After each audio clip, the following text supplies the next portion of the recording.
Alors bonjour à tous, aujourd'hui je vous propose une vidéo FAQ donc pour répondre aux divers questionnements qu'on peut trouver sur les réseaux. La première question, bonjour, faut-il chauffer l'eau avant ou la machine chauffe l'eau? Donc la réponse est simple, la machine chauffe l'eau. Vous pouvez apporter de l'eau chaude mais vous pouvez aussi mettre de l'eau froide, il n'y a aucun souci, elle chauffe l'eau. Deuxième commentaire, faut-il vraiment 3 minutes pour faire un café? Là, je répondrai que ça dépend en partie de vous. En ce qui concerne la machine, oui, il faut à peu près 3 minutes 30 pour chauffer les 50 ml d'eau nécessaires à un espresso. En autre commentaire type, nous avons « Bonjour, combien de café peut-on faire avec une seule charge de batterie ?» Eh bien, là encore une fois, je dirais que ça dépend aussi de vous et des conditions extérieures. J'entends par là que si vous remplissez votre machine à ras-bord, vous mettez 60-70 ml et qu'il fait 0, moins 5 degrés, là vous allez mettre plus de temps que s'il fait 20 degrés. Donc nous on communique sur un minimum de 3 espressos en conditions standards, c'est-à-dire à 20 degrés. Il faut savoir qu'au maximum la machine est capable de faire 5 expressos, c'est-à-dire chauffer 5 fois 50 ml. Donc encore une fois, si vous l'utilisez dans le froid et vous mettez de l'eau froide, vous aurez peut-être moins de café, vous en aurez 2, 3. Peut-on faire des cafés longs? Merci. Eh bien avec cette machine, c'est pas possible de faire des cafés longs, on est vraiment sur un format espresso, c'est-à-dire au maximum 60 ml. Autre commentaire. Bonjour, est-il possible de faire du café en grains avec cette machine? J'ai vu sur vos vidéos que vous en faisiez, mais l'adaptateur est-il fourni d'office? Eh bien oui, lorsque vous achetez la machine, on fournit également l'adaptateur café moulu. Donc vous pouvez moudre votre grain et vous faire un espresso avec votre café moulu.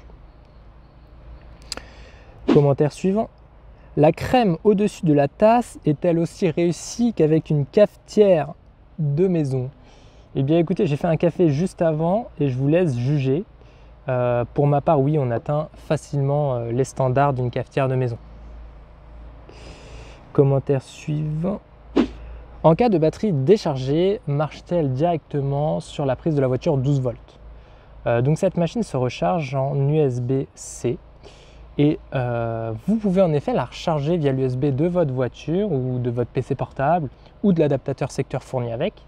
Mais non, vous ne pouvez pas utiliser la machine pendant qu'elle recharge, tout simplement parce que pour chauffer de l'eau, ça demande beaucoup plus de puissance que ne peut délivrer un port de voiture ou de PC portable. Commentaire suivant. Quelle est la durée de vie de la batterie? Est-elle facilement remplaçable? Donc le pack batterie qui constitue cette machine a une durée de vie d'au minimum 300 cycles, donc 300 charges-décharges complètes, avant de perdre seulement 20% de son autonomie. Un cycle de charge complète, on a dit que c'était minimum 3 cafés, donc vous avez au minimum 900-1000 cafés avant de perdre simplement 20% d'autonomie. Quand bien même vous arrivez au bout, il n'y a aucun souci, elle est disponible en after sales sur notre site. Un autre commentaire. Bonjour, après avoir chargé ma batterie toute la nuit, j'appuie sur le bouton mais la machine ne chauffe pas. Alors il faut faire bien attention à lire la notice. Car en fait, si vous faites un simple appui, vous obtiendrez simplement l'état de charge de votre batterie. Pour lancer une chauffe, il faut appuyer 2 fois de suite, un double clic comme sur une souris. Et là, on voit bien le bouton rouge, la machine chauffe. Donc, nous arrivons à la fin de cette vidéo. J'espère que celle-ci aura pu vous aider ou clarifier certains points. N'hésitez pas à laisser vos questions en commentaire. Sur ce, je vous dis à la prochaine.